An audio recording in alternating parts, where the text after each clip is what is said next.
ഇനി രേണുസുധിയുടെ വിഷയമായിട്ട് ബന്ധപ്പെട്ടാണ് എനിക്ക് നിങ്ങളോട് സംസാരിക്കാനുള്ളത്. എന്താ രാമേന്ദ്ര പ്രശ്നം? പക്ഷെ പ്രശ്നം പ്രേക്ഷകർക്കാണ്. ഈ സെമിനാർ കഴിയുന്നതോടെ നമ്മുടെ ഇടവകയിലെ എല്ലാ കുഞ്ഞാടുകളും നന്നാവും. മൊബൈൽ റീചാർജ് ചെയ്ത് വന്നിരുന്ന് എന്നെ തെറി വിളിക്കുന്നു. ഉളുപ്പുണ്ടോ നിങ്ങക്ക്? നാണുണ്ടോ നിങ്ങക്ക്? ചില്ലറ കഴപ്പൊന്നുമില്ല അവന്മാർക്ക് അല്ലേ? 9 ലക്ഷം പേരാണ് 3 ദിവസത്തിനുള്ളിൽ അത് കണ്ടത്. അത് ഏതാണ്ട് ഇനി 1 മില്യൺ അടിക്കും. അതെന്തെങ്കിലും ആയിക്കോട്ടെ. അതിൽ 7000 പേരാണ് എന്നെ തെറി വിളിച്ചിരിക്കുന്നത്. ആരെന്ന് വല്ല സൂചനയും കിട്ടിയോ? ഇല്ല, ഏതോ തന്തയില്ലാത്തവനാണെന്നറിയാം. ബിക്കോസ് അവരത് ഡിസേർവ് ചെയ്യുന്നുണ്ട്. എന്നിലൂടെയെങ്കിലും രേണുസുധി, അതായത് ഇന്റർവ്യൂവിന്റെ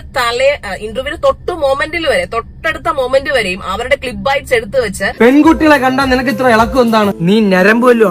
അവരെ തെറി പറഞ്ഞ ആരാധകരാണ് ഇവിടെ വന്ന് കിടന്നിട്ട് രേണുസുധി ഇപ്പൊ വലിയ നല്ലയാണ്, രേണുസുധി നേരത്തെ നല്ലത് തന്നെയാണ്, രേണുസുധി മോശക്കാരി അല്ലായിരുന്നു.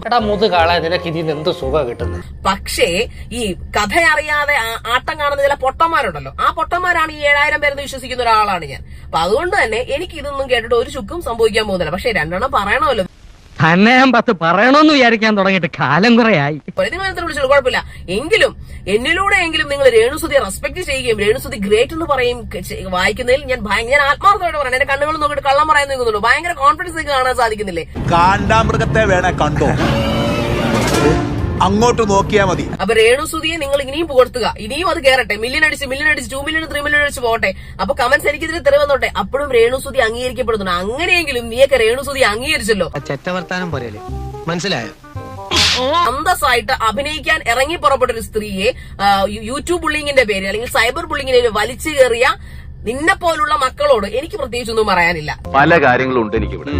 അടിയനായാലൊന്നും തലയിടണ്ട, മനസ്സിലായോടാ പന്ന പരട്ട പന്നി. സോ എന്തായാലും ഇതിൽ ചാനൽ ഹാപ്പിയാണ്, രേണുസുധി ഹാപ്പിയാണ്, ഞാനും ഹാപ്പിയാണ്. അത്ര മാത്രമേ എനിക്ക് നിന്നോടൊക്കെ പറയാനുള്ളൂ. ആണോ? അത് ശരി, ഇതാണല്ലേ നിന്റെ കയ്യിലിരിപ്പ്.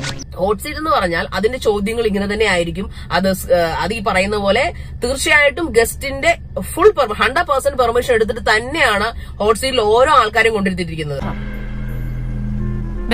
പരിചയമുള്ളവരെ തന്നെ ഉഞ്ചിക്കുന്നത് നല്ലതാ. ഇനി നീയൊക്കെ എന്തൊക്കെ ഒന്ന് പറ, എന്റെ ചാനൽ അടി എന്തൊക്കെ പറയുന്നത് ഞാനൊന്ന് കാണട്ടെ.